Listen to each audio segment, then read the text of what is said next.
नमस्कार, मैं हूं सैयद सुहेल। आज आपको बताता हूं भारत की बात। उम्मीद करता हूं आप सभी पूरी तरह से फिट होंगे और बहुत बहुत सेहतमंद होंगे। आइए आपको बताते हैं आज आपके लिए क्या है खास। सबसे पहले आज हम बात करेंगे आज की पहली बड़ी खबर की, और पहली बड़ी खबर है क्या जो बंपर वोटिंग बिहार में हुई है उससे एनडीए 160 पार जा रही है। 243 सीटें हैं बिहार में। क्या बीजेपी और जेडीयू और गठबंधन 160 सीटें जीतने वाला है? बताएंगे आपको एक्सपर्ट्स क्या कह रहे हैं बंपर वोटिंग पर। क्यों हुई है बंपर वोटिंग, क्या वजह है, इसके मायने क्या हैं, कौन जीतेगा, ज्यादा वोटिंग से जीत होती है या फिर हार? बिहार के लोग क्या कह रहे हैं, पीएम मोदी क्या कह रहे हैं, बताएंगे आपको 160 पार के पीछे की कहानी। अगली बड़ी खबर, मोकामा में 1 करोड़ वाला प्लान। मोकामा में अनंत सिंह चुनाव लड़ रहे थे, लेकिन 1 करोड़ कैश मोकामा पहुंचने वाला था। उससे पहले ही यह कैश पकड़ लिया गया। आपको बताऊंगा यह कैश आखिर मोकामा क्यों जाने वाला था, क्या कहानी है इस कैश के पीछे की। अगली बड़ी खबर देखेंगे, पाक तालिबान का मिशन हिंदुस्तान। टीटीपी पाकिस्तान को घुस कर मार रहा है, नाक में दम कर दिया है, लेकिन यही तहरीके तालिबान पाकिस्तान का एक शख्स कहिए या आतंकी कहिए भारत में गिरफ्तार किया गया है। आखिर भारत में टीटीपी कौन सी साजिश रच रहा था? टीटीपी ने, जिसके लिए टीटीपी के लिए जो शख्स काम कर रहा था उसका नाम ओसामा है। ओसामा को एटीएस ने पकड़ा है और कौन से राज उगले हैं यह आपको बताऊंगा। अगली बड़ी खबर, 22 लाख स्कूली बच्चों के फेफड़े खराब। देश की राजधानी दिल्ली में जिस तरह प्रदूषण का स्तर बढ़ रहा है, मामला अदालत तक पहुंच गया और अदालत में बताया गया कि 22 लाख बच्चों के फेफड़े खतरे में हैं। अगली बड़ी खबर, आखिर में बात करेंगे मस्क की सैलरी 83 लाख करोड़ रुपए। दुनिया में आज तक अब तक इतनी तनख्वाह किसी को नहीं मिली जितना इलॉन मस्क लेने जा रहे हैं, 83 लाख करोड़ रुपए। हर मिनट कितनी कमाई करेंगे मस्क आपको बताऊंगा। दुनिया के कौन कौन से देश हैं जिनकी जीडीपी भी मस्क की तनख्वाह से कम है। इन तमाम खबरों पर करेंगे बात। आइए शुरू करें, उससे पहले हेडलाइंस।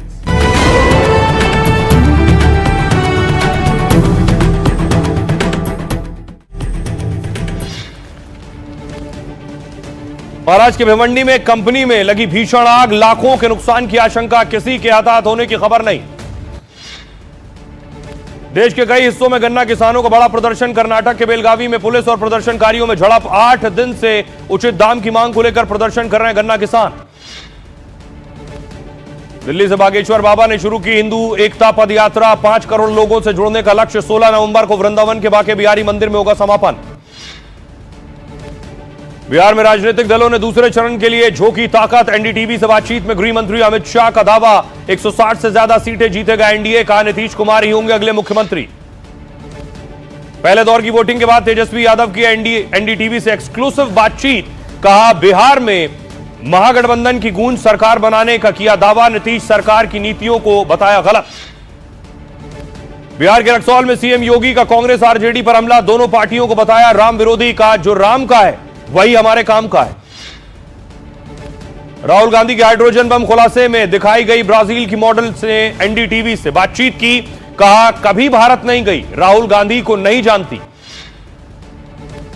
महाराष्ट्र के डिप्टी सीएम अजित पवार के बेटे पार्थ पवार पर जमीन घोटाले का आरोप है। राहुल गांधी ने साधा निशाना। का 1800 करोड़ की सरकारी जमीन 300 करोड़ में बेच दी। आवारा कुत्तों पर सुप्रीम कोर्ट का आदेश। कहा स्कूल, अस्पताल और सार्वजनिक जगहों से कुत्तों को हटाया जाए। 3 हफ्तों के अंदर रिपोर्ट सौंपने का आदेश। दिल्ली एयरपोर्ट में आज 300 से ज्यादा उड़ानों में देरी हुई। एयर ट्रैफिक कंट्रोल में खराबी की वजह से दिक्कत, लाखों यात्री परेशान। अमेरिका में शटडाउन की वजह से सरकारी कर्मचारियों की भारी किल्लत। एक दिन में 700 फ्लाइट्स कैंसिल हुई हैं। 40 एयरपोर्ट्स ने उड़ानें घटाई। तुर्की में पाकिस्तान अफगानिस्तान की बैठक के बीच बॉर्डर पर बवाल हुआ। अफगान का दावा, पाकिस्तान के हमलों में 5 लोगों की मौत। तालिबानी सर्वोच्च नेता का आदेश, झुकना नहीं है। इंडोनेशिया में नमाज के दौरान मस्जिद में धमाका हुआ। 50 से ज्यादा लोग घायल। हथियार और बम बनाने का सामान बरामद। जांच में जुटी पुलिस की टीम। वंदे मातरम के 150 साल पूरे होने पर दिल्ली में प्रधानमंत्री मोदी ने किया कार्यक्रम का उद्घाटन। का राष्ट्रगीत एक ऊर्जा और मंत्र। सपा नेता अबू आजमी बोले मुसलमान नहीं बोलेंगे वंदे मातरम। आईपीएल 2026 में भी चेन्नई सुपर किंग्स के लिए खेलते नजर आएंगे महेंद्र सिंह धोनी। टीम के सीईओ काशी विश्वनाथ ने की पुष्टि।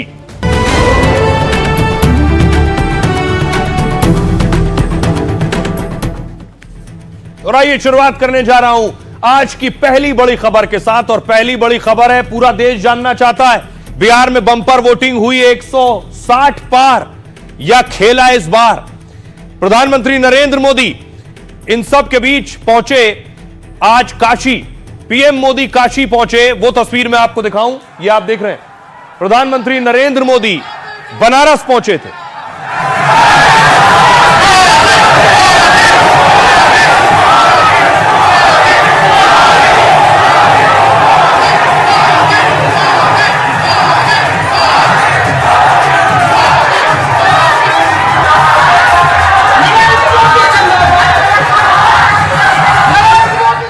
ये तस्वीर आप देख रहे हैं, बिहार में कल बम्पर वोटिंग हुई है, जबरदस्त वोटिंग हुई है। प्रधानमंत्री नरेंद्र मोदी ने जमकर प्रचार किया और पीएम मोदी बिहार से देखिए पहुंचे हैं अपने संसदीय क्षेत्र काशी। 2 दिन रहेंगे।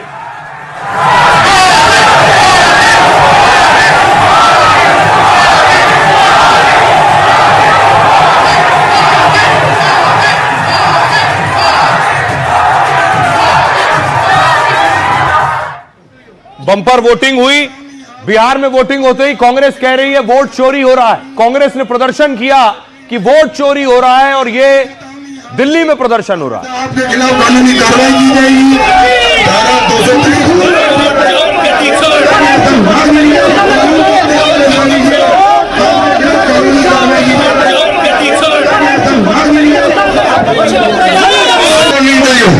ये मेरी आखिरी चेतावनी आपको, अन्यथा आपके खिलाफ कानूनी कार्रवाई की जाएगी।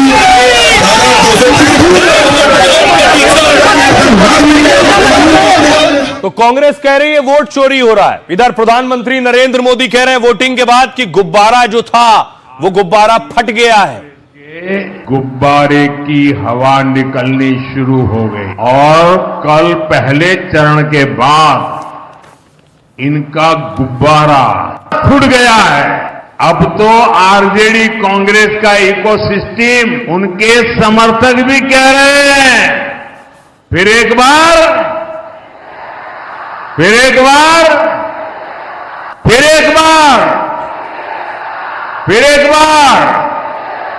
आरजेडी कांग्रेस। तो प्रधानमंत्री नरेंद्र मोदी एक तरफ कह रहे हैं कि गुब्बारा फट गया है। क्या महज ये इत्तेफाक है कि राहुल गांधी कह रहे हैं वोट चोरी हो रहा है? यानी एक तरफ जबरदस्त वोटिंग, पीएम मोदी कह रहे हैं गुब्बारा फट गया, राहुल गांधी कह रहे हैं वोट चोरी हो गया। चुनाव चोरी कर रहे हैं। हरियाणा का चीफ मिनिस्टर, हरियाणा की सरकार, दोनों चोरी की सरकार। मध्य प्रदेश में चोरी की, छत्तीसगढ़ में चोरी की और अब इनकी पूरी कोशिश है कि बिहार का चुनाव भी चोरी करके ले जाएं।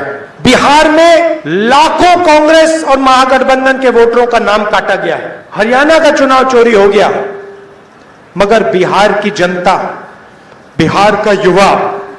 क्या यह महज इत्तेफाक है कि बिहार में वोटिंग होते ही राहुल गांधी वोट चोरी का आरोप लगाने लगे?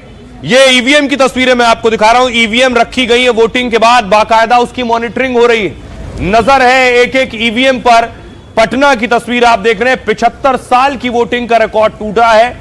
जहां ईवीएम मशीनें रखी गई हैं उसकी निगरानी की जा रही है। लेकिन क्या सियासी दल और उनके भाषण इस वोटिंग की पूरी कहानी बयां कर रहे हैं?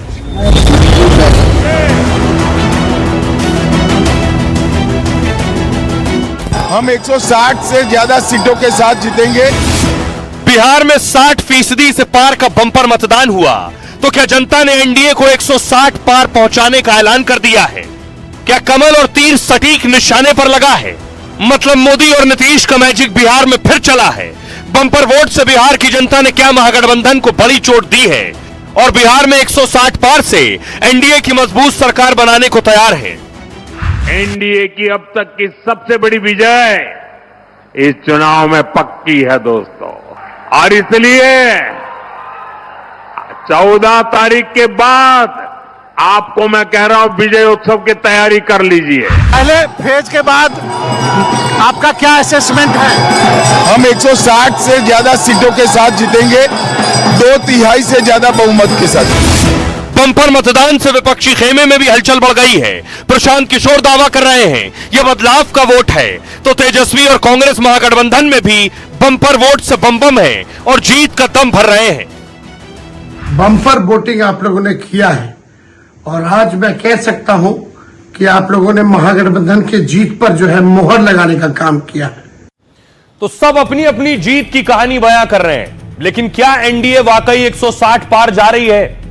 243 सीटें, उसमें 160 पार। पीएम मोदी ने कहा बिहार के लोगों ने सारे रिकॉर्ड तोड़ दिए। बिहार को नरेंद्र नीतीश के ट्रैक रिकॉर्ड पर भरोसा है, किसी कीमत पर जंगल राज नहीं लौटने देना चाहते हैं, इसलिए कांग्रेस अभी से हार के बहाने खोज रही है। गृह मंत्री अमित शाह कह रहे हैं अब की बार एनडीए 160 के पार होगी और बिहार में हमारी फिर सरकार होगी। इस बार जीत का मार्जिन भी बढ़ेगा। तेजस्वी क्या कह रहे हैं? वो कह रहे हैं 20 साल में पहली बार बदलाव की ऐसी लहर दिखी है। हर घर से नहीं, हर दिल से एक ही आवाज सुनाई दे रही है, महागठबंधन को जिताएंगे, बिहार में युवा सरकार लाएंगे। सम्राट चौधरी कह रहे हैं बंपर वोटिंग का फायदा एनडीए को मिलने वाला है। पहले चरण की 121 में से 100 सीटें एनडीए जीत रही है और लालू परिवार से इस बार कोई विधायक नहीं बन पाएगा। प्रशांत किशोर कह रहे हैं 14 नवंबर को बिहार में एक नया इतिहास रचा जाएगा। यानी प्रशांत अपनी जीत की बारे में सोच रहे हैं। वो कह रहे हैं इतनी वोटिंग सरकार बनाए रखने के लिए तो नहीं होती है। बिहार की जनता और युवा नए विकल्प को लेकर बहुत उत्साहित है। बंपर मतदान का संकेत साफ है कि बिहार में बदलाव तय है। चिराग पासवान कह रहे हैं हम लोग 121 में 100 सीट आराम से जीत रहे हैं। अपनी सीटों की बात करूं तो 14 सीट जीत रहे हैं। 14 तारीख को जिसकी सरकार बनेगी, तेज प्रताप कह रहे हैं, यानी सरकार किसी की भी बने हम उसका साथ देने खड़े हो जाएंगे। यानी तेज प्रताप जहां सरकार होगी वहां चले जाएंगे। कांग्रेस नेता और सांसद राजीव शुक्ला कह रहे हैं पहले चरण की 121 में 80 सीट जीतेंगे और बिहार में महागठबंधन की सरकार बनेगी। बंपर वोटिंग से नीतीश के 12 मंत्री हार रहे हैं। संजय झा कार्यकारी अध्यक्ष जेडीयू के कह रहे हैं आप बिहार के पिछले वोटिंग रिकॉर्ड भी देख सकते हैं। जब भी वोटिंग प्रतिशत बढ़ा है सरकार फिर से बनी है। इस बार नतीजे 2010 के चुनाव से भी बेहतर रहने वाले। हमें भरोसा है कि बंपर वोटिंग नीतीश की वापसी के लिए है। तो सब अब अपने अपने दावे कर रहे हैं। जरा सुनिए तेजस्वी यादव का दावा और गृह मंत्री अमित शाह का दावा। भीड़ जो है ये पूर्वांचल में इस बार एनडीए गठबंधन महागठबंधन का सुपड़ा साफ करने जा रहे हैं, इसका द्योतक है। पहले फेज के बाद आपका क्या असेसमेंट है? हम 160 से ज्यादा सीटों के साथ जीतेंगे, 2/3 से ज्यादा बहुमत के साथ। यहाँ हम पहले भी कई बार जीते हैं और इस बार और अच्छे से जीते कि लोग जरा भी मौका नहीं छोड़ना चाहते हैं कि गलती से भी उनका कोई प्रत्याशी जीत जाए। महिलाओं ने बहुत बड़ी संख्या में शिरकत की है। 4 से 5% वोट पुरुषों से ज्यादा महिलाओं ने दिया है। सबने दिया है, ऐसा नहीं है, सभी तरह से सर्वदूर अच्छा मतदान हुआ। एकमात्र बिलीव है कि हम सरकार बनाने जा रहे हैं, बिहार बदलाव कर रहा है। जनता है ना साथ, जनता मालिक ही जब उनका आशीर्वाद हो तो इनका क्या करना। अंग्रेज भी भागे थे। नीयत पे कमी है ना सरकार की, विल पावर नहीं है, इच्छा शक्ति नहीं है, प्रयास भी नहीं है। आपने कभी नीतीश जी को देखा स्टालिन साहब के जैसा बाहर जाकर के इन्वेस्टमेंट लाते हुए, या चंद्रबाबू नायडू जैसा दिल्ली जाते तो कुछ ना कुछ लाते हैं? नीतीश जी बैठे रहते, कोई मतलब नहीं। और बीजेपी कितने केंद्र मंत्री हैं, बीजेपी को बिहार की वजह से नरेंद्र मोदी जी प्रधानमंत्री बनते हैं, फिर भी ठेंगा। कोई फर्क इस बार पड़ने वाला नहीं है। सीमांचल हो या मगध का इलाका हो, भोजपुरी इलाका हो, मिथिलांचल का इलाका हो, मगही इलाका हो, इस बार हर जगह से लोग जो हैं महागठबंधन के पक्ष में वोट दे रहे हैं, सरकार बना रहे हैं।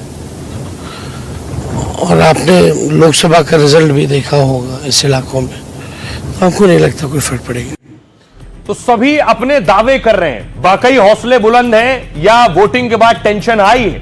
क्योंकि कुछ तस्वीरें आई कि वक्त खराब हो तो दुश्मन भी दोस्त बन जाते हैं। एक तस्वीर देखिए जरा।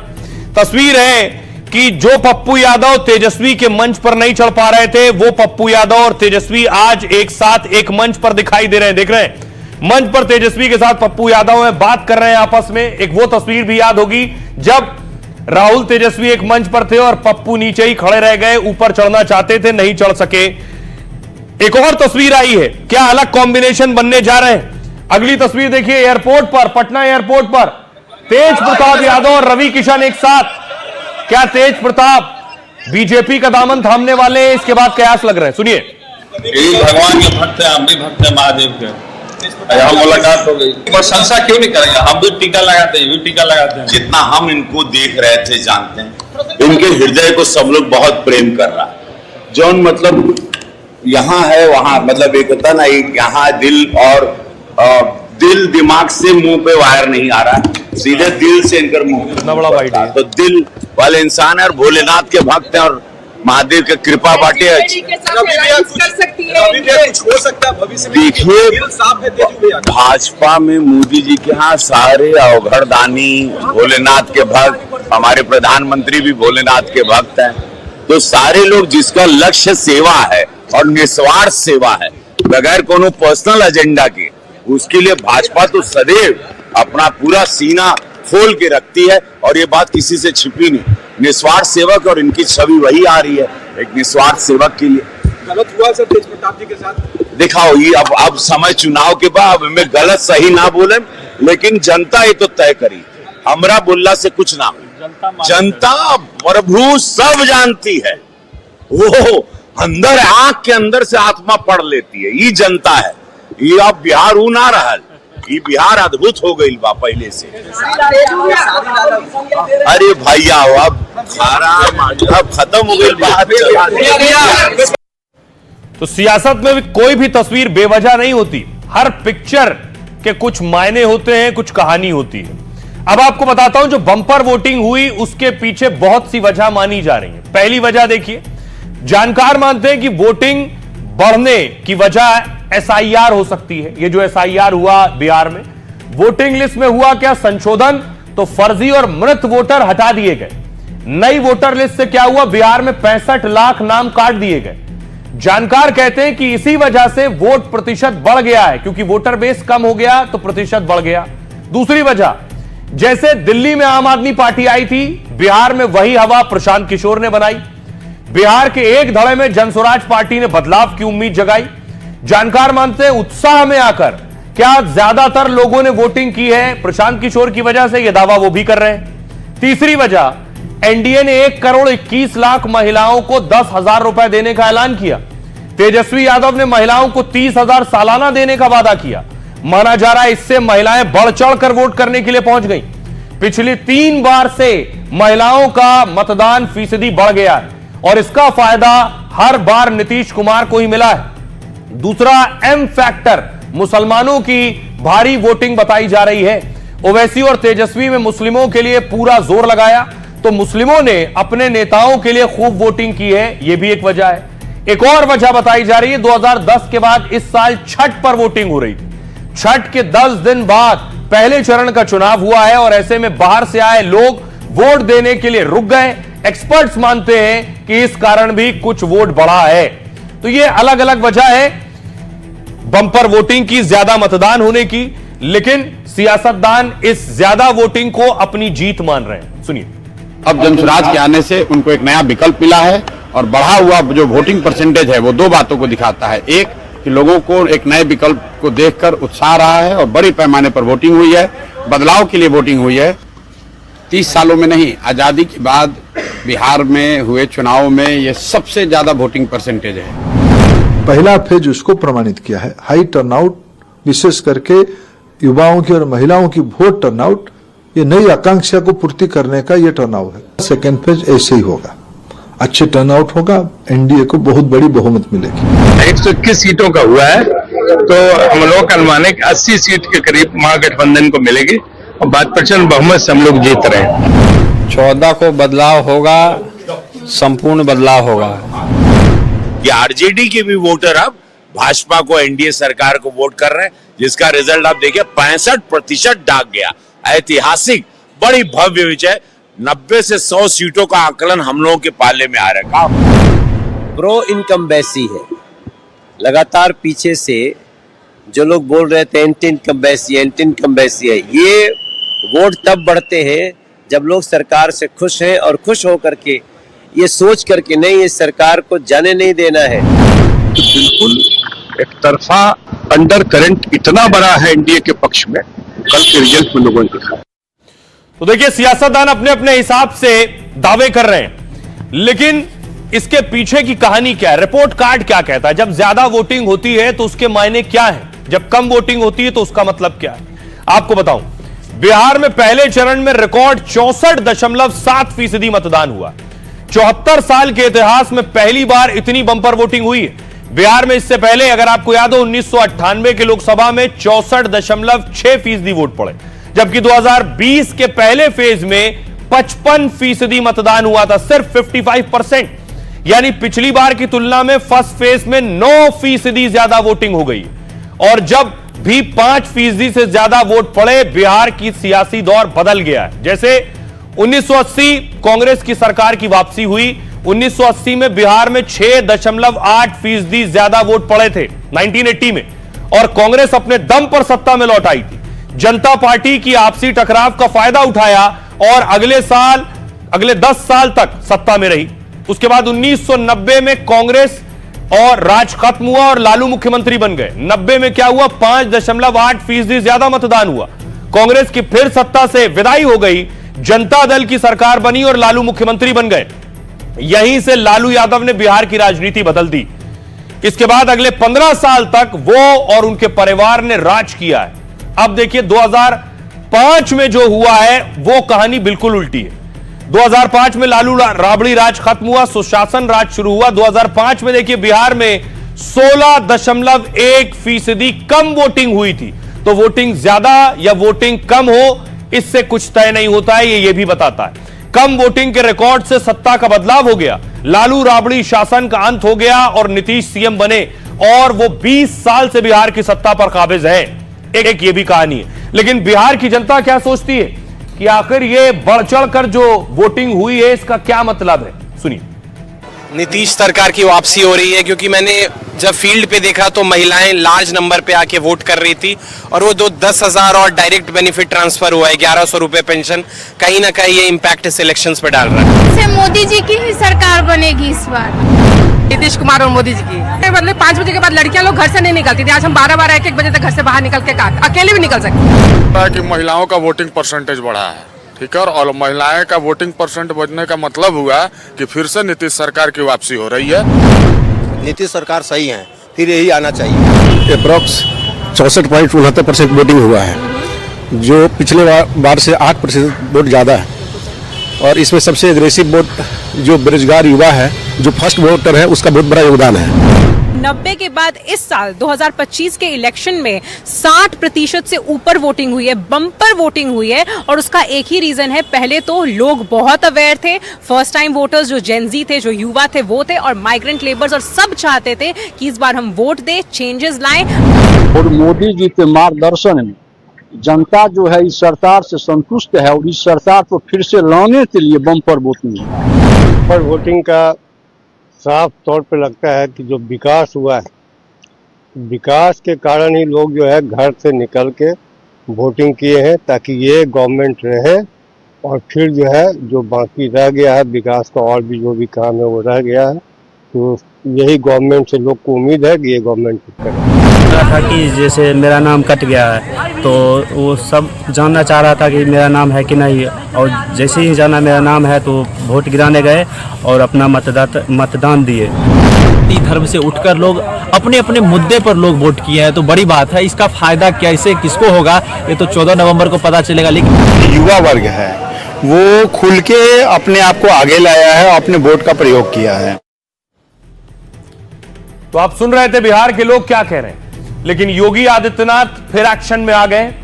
ये तस्वीर आप देख रहे हैं, दूसरे चरण की तैयारी योगी आदित्यनाथ ने कर दी है। पूर्वी चंपारण में थे योगी आदित्यनाथ, रैली करने पहुंचे थे।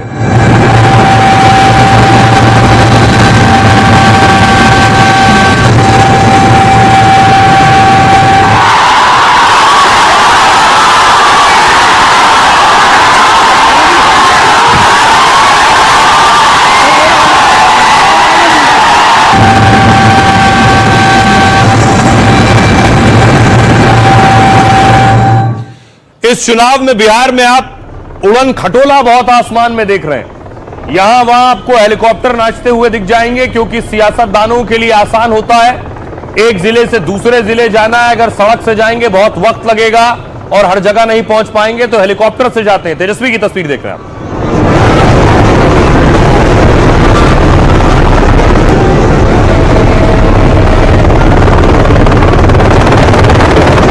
और सोचिए हालत यह है कि चिराग पासवान 50 मिनट से ज्यादा वक्त तक बैठे रहे, 45 मिनट हेलीकॉप्टर में बैठे रहे चिराग पासवान और इंतजार करते रहे।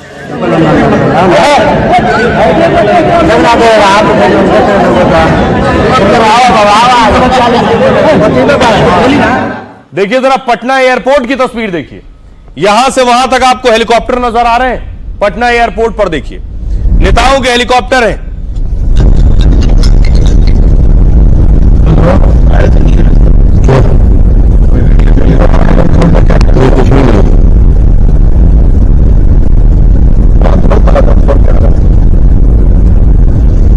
यही वजह है कि जानकार कह रहे हैं कि चुनाव का खर्च बहुत बढ़ गया है, क्योंकि हेलीकॉप्टर्स का इस्तेमाल, गाड़ियों का इस्तेमाल, यह सब जरूरी हो गया है। चुनाव घोषणा से पहले चरण की वोटिंग तक 1700 करोड़ रुपया खर्च हुआ और पूरे चुनाव में करीब 4000 करोड़ रुपए खर्च होने का अनुमान है। बिहार की गिनती आर्थिक रूप से पिछड़े राज्यों में होती है, लेकिन रोड शो, रैलियां, प्रचार में धुआंधार पैसे बरस रहे हैं। सबसे ज्यादा पैसा हेलीकॉप्टर से उड़ान और प्रचार में लग रहा है। एक हेलीकॉप्टर की हर दिन की उड़ान सोचिए 10 से 12 लाख रुपए खर्च हो रहे हैं, और हर दिन बिहार चुनाव में औसतन 18 हेलीकॉप्टर उड़ान भर रहे हैं। मतलब एक पार्टी ही हेलीकॉप्टर में एक दिन में 2 करोड़ रुपए खर्च कर रही है। 5 से 6 पार्टियों के नेता हेलीकॉप्टर से तूफानी प्रचार कर रहे हैं, तो एक दिन में हेलीकॉप्टर से बिहार में 10 करोड़ से ज्यादा खर्च हो रहे हैं। चुनाव में प्रचार के लिए महंगी गाड़ियों का काफिला इस्तेमाल हो रहा है। वोट मांगने वाले नेताओं में फॉर्च्यूनर से घूमने वालों की संख्या सबसे ज्यादा है। लैंड क्रूजर, बीएमडब्ल्यू जैसी गाड़ियां भी सड़कों पर खूब दौड़ रही हैं। जितनी लग्जरी गाड़ी, जितना बड़ा काफिला, उतना ज्यादा खर्च। चुनाव आयोग ने हर उम्मीदवार की खर्च सीमा रख रखी है 40 लाख रुपए, लेकिन शायद ही कोई उम्मीदवार है जो करोड़ों से कम खर्च कर रहा हो। उम्मीदवार का खर्च ज्यादा होता है तो पार्टी अपना खर्च बता देती है। पार्टियां चुनाव के लिए ज्यादा से ज्यादा 500 करोड़ रुपए खर्च कर सकती हैं। पिछली बार बीजेपी ने 123 करोड़ और कांग्रेस ने 38 करोड़ रुपए खर्च दिखाया था, लेकिन इस बार तो वोटिंग के दिन ही 300 करोड़ रुपए खर्च होने का अनुमान है, क्योंकि हर पार्टी ने पोलिंग बूथ पर अपने एजेंट पर भी 5000 रुपए खर्च किए हैं। अब सुनिए जरा, सियासतदान जोर शोर से प्रचार में लगे, क्या कह रहे हैं। कल अब ज्यादा दिन बचे नहीं है, 14 तारीख को तो परिणाम आ ही जाएंगे, पर जो फीडबैक हम लोग के पास आ रहा है, जितने सर्वे, जितने रुझान हम लोग के पास आए हैं, इस बात में हम लोग को कतई कोई संदेह नहीं है कि आउट ऑफ 121 सीट्स हम लोग 100 सीटें, 100 के आसपास की सीटें हम लोग बहुत आराम से जीत रहे हैं। हेलीकॉप्टर से घूमे होने से 30 हेलीकॉप्टर दौड़ रहा है। हमने अपने हेलीकॉप्टर को जो है ट्रैक्टर बना दिया। अब देखिए जरा, पहला फेज हो गया, लेकिन कुछ पहले फेज से निकलकर बड़ा खुलासा हुआ है। मोकामा से अनंत सिंह और सूरज भान आमने सामने थे। बाहुबली अनंत सिंह जेल में, लेकिन मोकामा करोड़ों का कैश जा रहा था। अगली तस्वीर मैं आपको दिखाऊं, ये जो कैश देख रहे हैं आप, ये कैश मोकामा जा रहा था। अब सवाल ये है कि आखिर ये कैश मोकामा क्यों जा रहा था? क्या ये सिर्फ एक ब्रीफकेस है जो मोकामा जा रहा था, या ऐसे और ब्रीफकेस मोकामा जा चुके थे? और कितना पैसा मोकामा में झोंका गया है, अब यह पुलिस के लिए तफ्तीश का विषय है। देखिए, मोकामा की लड़ाई पहले से ही दिलचस्प है और अब उसमें पैसा भी आ गया है। मोकामा में वोटिंग के बीच 1 करोड़ कैश बरामद हुआ है। गोरखपुर से बिहार के मोकामा यह कैश ले जाया जा रहा था। गोरखपुर में वैशाली एक्सप्रेस से इसे ले जाने की तैयारी थी। एक अटैची में नोटों के बंडल रखे गए। पुलिस ने चेकिंग के दौरान संदिग्ध को दबोचा है। पुलिस आरोपी से लगातार पूछताछ कर रही है और इस कैश का मोकामा चुनाव से कनेक्शन खंगाला जा रहा है। गिरफ्तार आरोपी का नाम मुकुंद माधव है। वो पटना जिले के मोकामा इलाके का ही रहने वाला है। मोकामा में 2 बाहुबलियों के बीच लड़ाई हो रही। अनंत सिंह का मुकाबला सूरज भान की पत्नी से।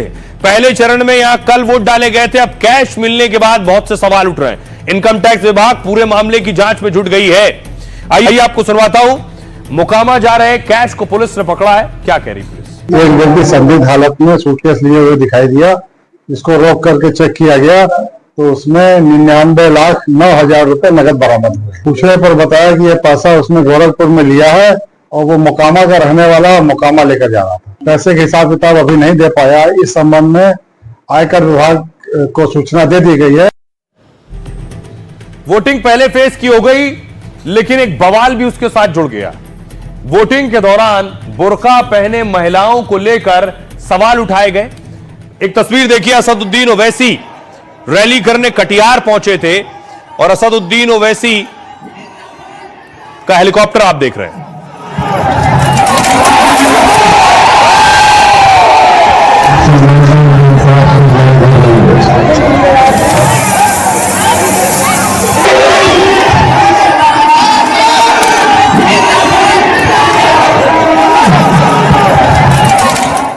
दरअसल बुर्के को लेकर गिरिराज सिंह और अबू आजमी आमने सामने।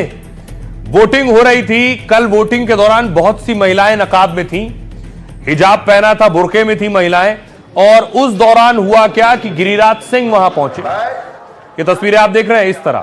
ये अगली तस्वीर है, गिरिराज सिंह को आप देख रहे हैं, वो पहुंचे और उन्होंने सवाल उठाया। सुनिए। यहाँ आ गई, जिसको उठाना होगा बुर्का उठा ले।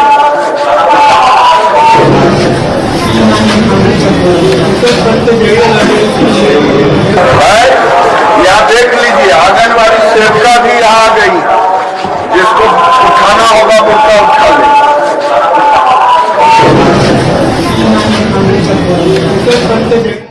देखिए, केंद्रीय मंत्री गिरिराज सिंह ने बुर्के को लेकर तीखा बयान दिया। उन्होंने कहा जब लोग एयरपोर्ट पर जाते हैं, आधार कार्ड बनवाते हैं, सरकारी सेवाओं का लाभ लेते हैं, तब बुर्का हटता है। इसके बाद गिरिराज ने साफ चेतावनी दी, गड़बड़ करेंगे तो बुर्का उठाना ही पड़ेगा। हालांकि विवाद के बाद गिरिराज ने सफाई दी। गिरिराज ने कहा बुर्के को लेकर कुछ भी गलत नहीं कहा मैंने, चुनाव आयोग के नियमों का पालन कराना उनका मकसद है। गिरिराज के बयान पर समाजवादी पार्टी नेता अबू आजमी ने घेरा, देश में सबकी अपनी अपनी आस्था और विश्वास है। गिरिराज सिंह जहरीले बयान देते हैं, फिर भी उनके खिलाफ कोई कार्रवाई नहीं होती है। इस तरह के बेतुके बयान लोगों को बांटने के लिए दिए जा रहे हैं। देश में जो भी बुर्का पहनना चाहे उसे ऐसा करने का अधिकार है। जहां पहचान के लिए बुर्का उठाना जरूरी होगा, वहां पहचान जरूर की जाएगी। आइए अब आपको सुनवाता हूं, सुनिए जरा गिरिराज सिंह क्या कुछ कह रहे हैं और अबू आजमी क्या कह रहे हैं। चुनाव आयोग ने व्यवस्था दी है, जिसको बुर्का से नाराजगी है तो कानून का राज है। चुनाव आयोग ने कानून बनाया है कि जिसको आपत्ति होगी वो बुर्का दिखा उठा करके। आधार कार्ड बनाने जाती है, वहां कोई शरिया कानून नहीं। रिजर्वेशन के लिए जाती है, कोई शरिया कानून नहीं। एयरपोर्ट जाती है, कोई शरिया कानून नहीं। मुल्लाओं को यही दिखता है शरिया कानून। ये देश सुंदर है, ये हिंदू मुस्लिम सिख भाई सबका है, सबकी अपनी अपनी आस्था है। गिरिराज सिंह रोजाना खैर करते हैं और ये उनके ऊपर कोई कार्रवाई नहीं होती है। इस तरह की बातें करना, बेहुदा बातें करना समझता हूँ सिर्फ ऑर्गेनाइज करने के, लोगों को खुश करने के लिए किया जा रहा है। इस देश में जिसको बुर्का पहनना वो पहनेगा, और जहाँ बुर्का उठा कर देखना है वहाँ देखा भी जा रहा है। इलेक्शन कमीशन में जाते हैं, इलेक्शन करने जाते हैं, वहाँ देखा जाता है। कहीं जाते हैं फोटो खिंचाने, वहाँ देखा जाता है। और ऐसे लोगों के ऊपर ना जो हेट स्पीचेस का जो कहा है सुप्रीम कोर्ट ने, सो फोटो नहीं। तो पहला फेज खत्म हो गया। अब सियासतदान दूसरे फेज की लड़ाई में लग गए हैं। सबसे पहले देखिए जरा, प्रधानमंत्री नरेंद्र मोदी दूसरे चरण के चुनाव के लिए धुआंधार प्रचार कर रहे हैं। पीएम मोदी आज कई रैलियां कर रहे थे, कैमूर में भी थे और औरंगाबाद में भी थे।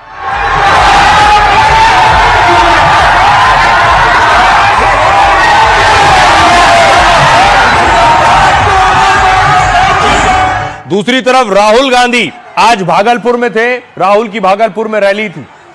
राहुल गांधी जब भागलपुर पहुंचे, कैंडिडेट के लिए प्रचार किया।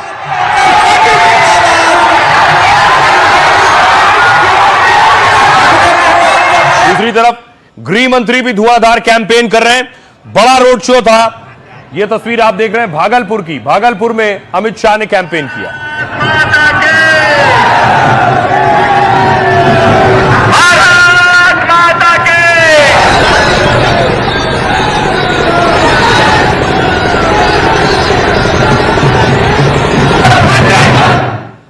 योगी आदित्यनाथ भी बिहार में प्रचार कर रहे थे। योगी की खासी डिमांड है, योगी की ताबड़तोड़ एक के बाद एक रैलियां हो रही हैं। पीछे जो सीढ़ियों में बैठे हुए हैं, पेड़ों पर चढ़े हैं, बाउंड्री वाल के पीछे है। फील्ड कम पड़ गया है, मैं जानता हूं फील्ड कम पड़ गया है, पीछे भी है, मैं तो देख ही रहा हूं सब बात। और पेड़ के ऊपर भी जो लोग चढ़े हैं, सभी लोगों को मैं देख रहा हूं।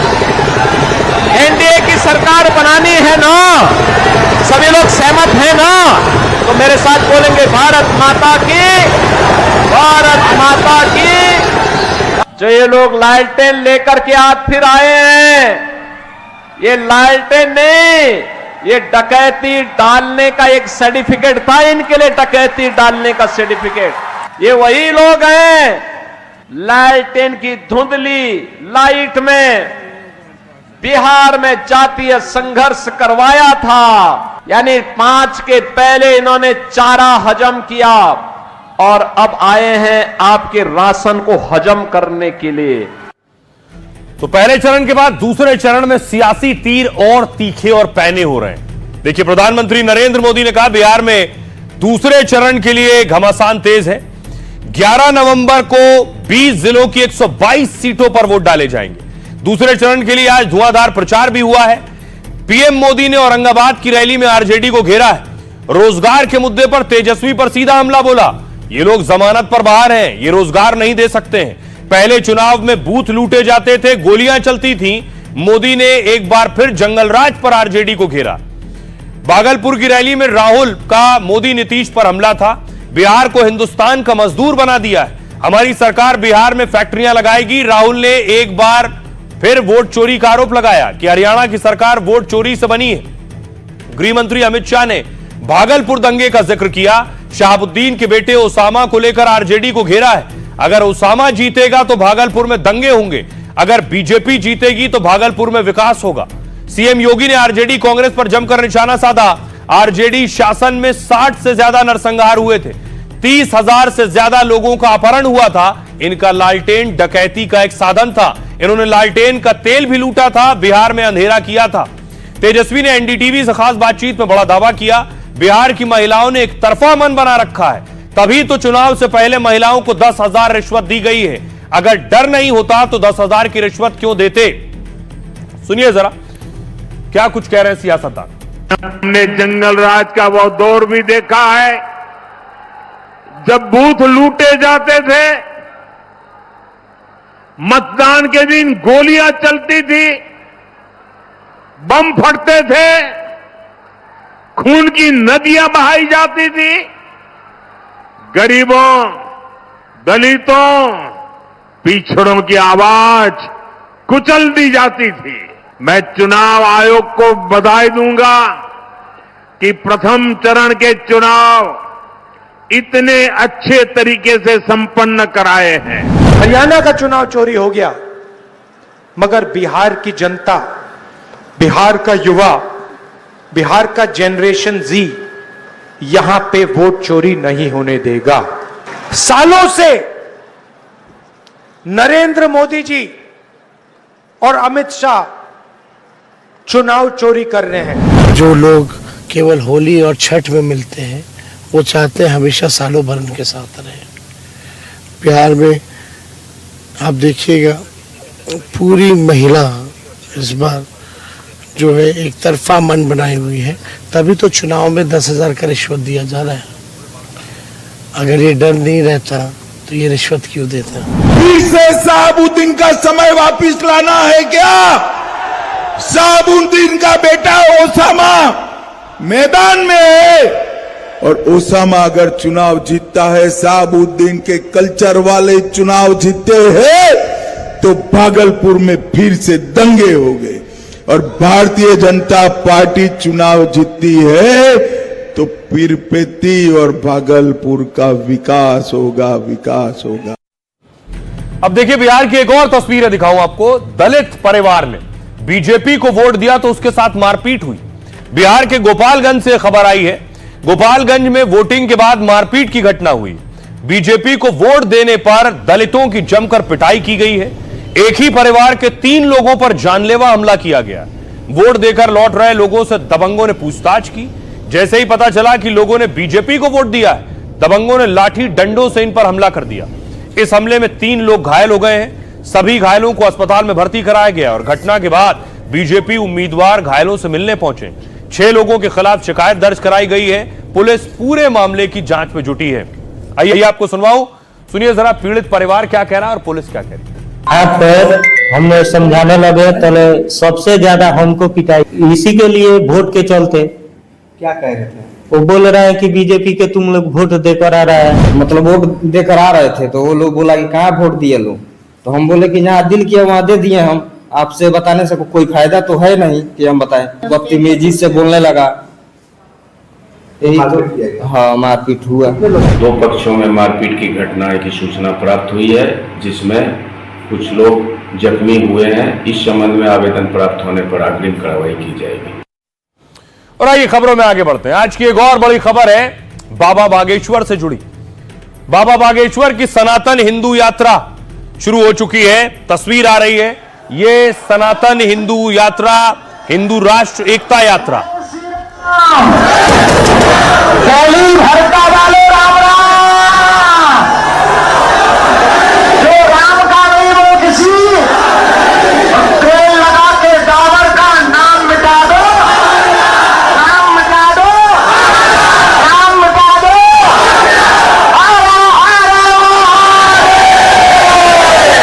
जय श्री राम, जय श्री राम। तो ये यात्रा कई दिन तक चलने वाली है और मंच पर देखिए, बाबा बागेश्वर के मंच पर जैन मुनि भी है, दाती महाराज भी है और वंदे मातरम गाया गया।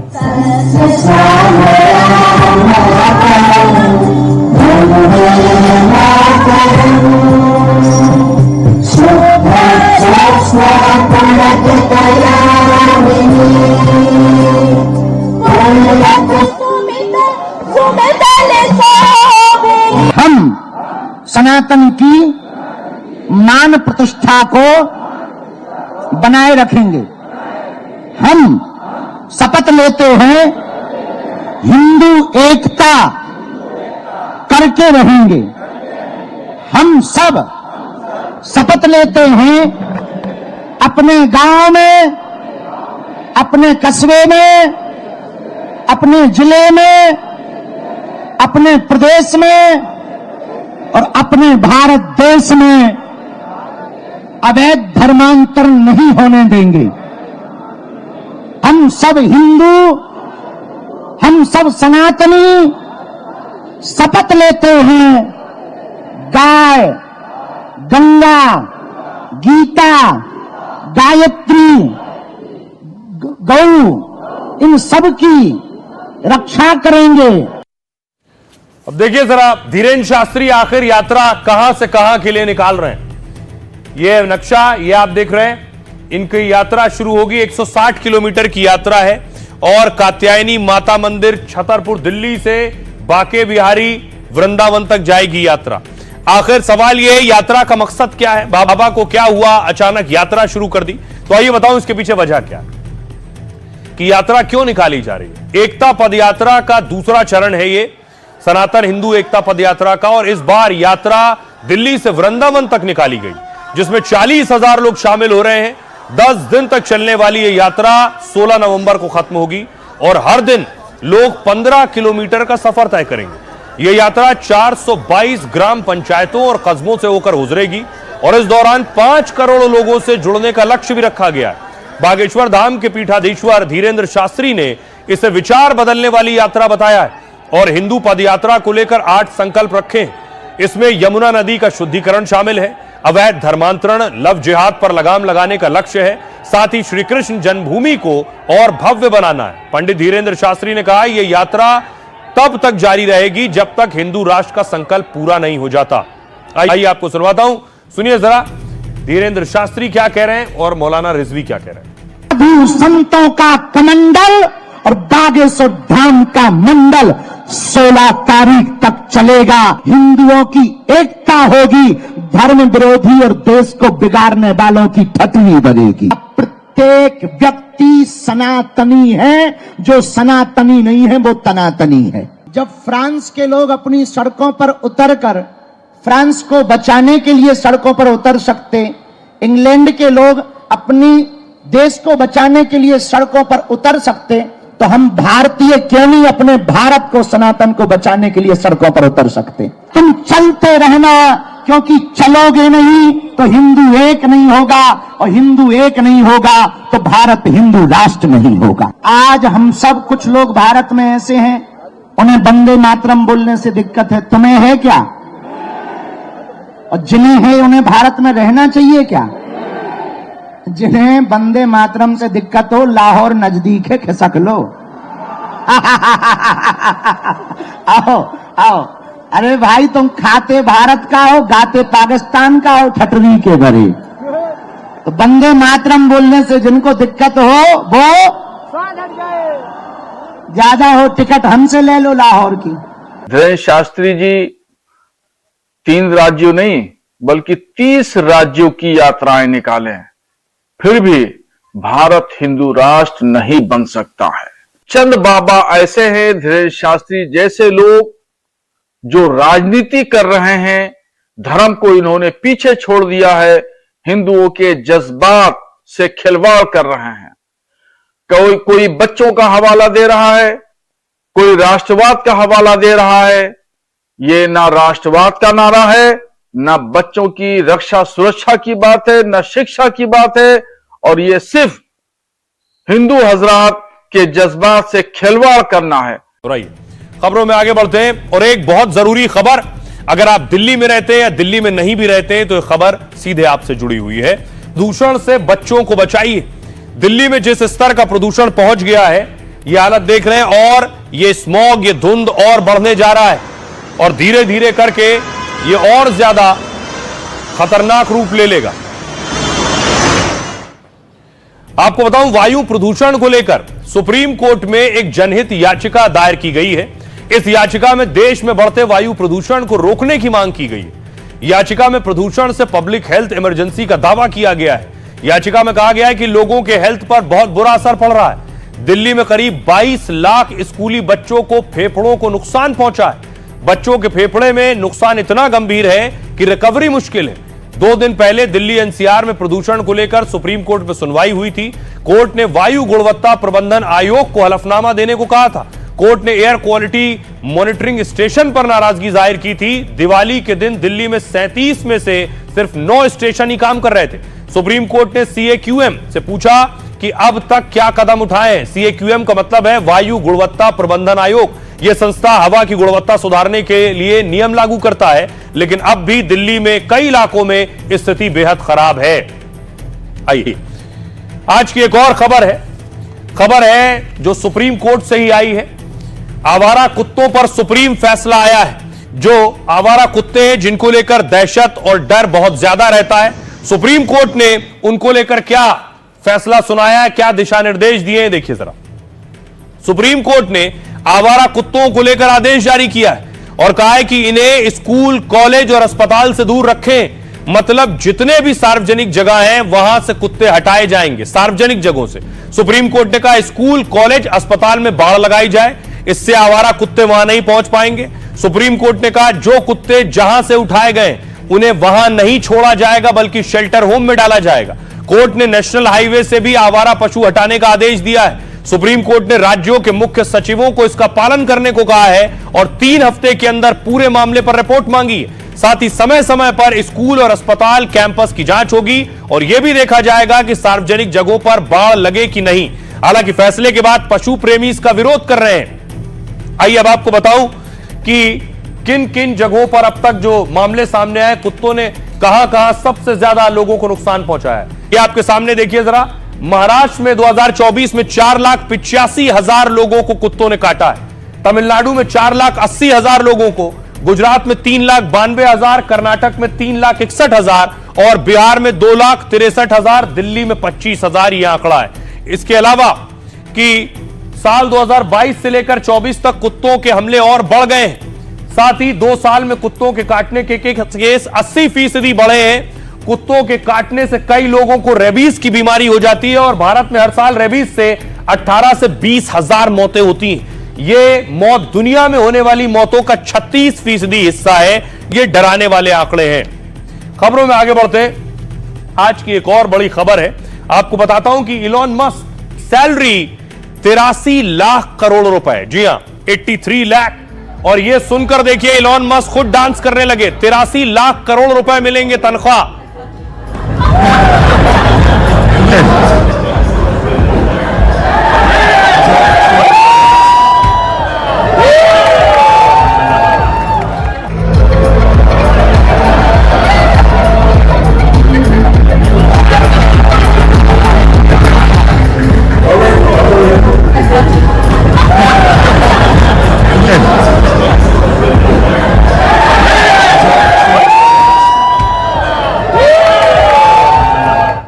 तो आपको बताऊं इलॉन मस्क की सैलरी पैकेज सोचिए, थोड़ा बहुत नहीं, 83 लाख करोड़ रुपए। टेस्ला के शेयर धारकों ने उनके पैकेज को मंजूर किया। यह अब तक का सबसे बड़ा सैलरी पैकेज है, जो मस्क की पिछली सैलरी से 16 गुना ज्यादा है, जिससे वो एक दिन में लगभग 24,000 करोड़ कमाएंगे और एक मिनट में उनकी कमाई 16 करोड़ रुपए होगी। हालांकि यह सैलरी पैकेज 3 शर्तों के बाद ही मंजूर होगा, जब टेस्ला कंपनी की मार्केट वैल्यू 750 लाख करोड़ हो जाएगी और 10 लाख ह्यूमनॉइड रोबोट्स की बिक्री हो। ह्यूमनॉइड रोबोट्स मतलब इंसान की तरह काम करने वाला रोबोट। 18 महीने में उनका प्रोडक्शन शुरू होने की उम्मीद है। आइए अब आपको बताऊं कि एक और बड़ी घटना आई है, राजस्थान के जोधपुर से सामने आई है। यह तस्वीर देखिए जरा, बस के अंदर कैसे गुंडे घुसे और उसके बाद राइफल लेकर घुसे।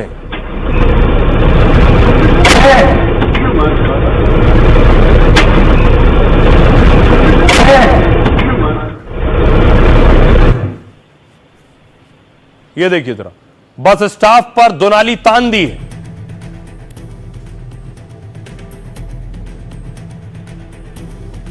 तो आइए अब बारी है लाइफ का फंडा की।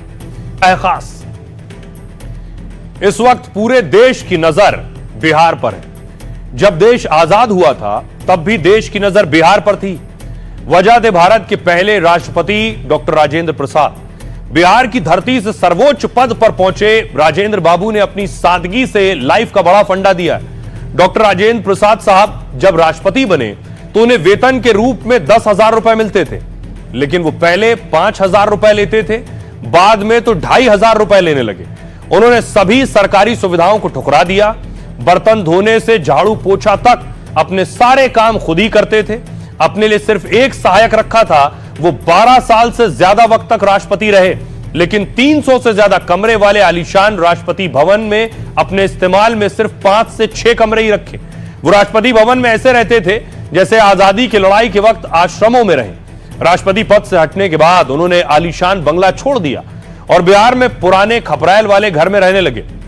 वो चाहते तो विदेशों में इलाज करा सकते थे, लेकिन इसे भी वो फिजूल खर्ची मानते थे। जिस बिहार में जन्मे वहीं उनका निधन भी हुआ।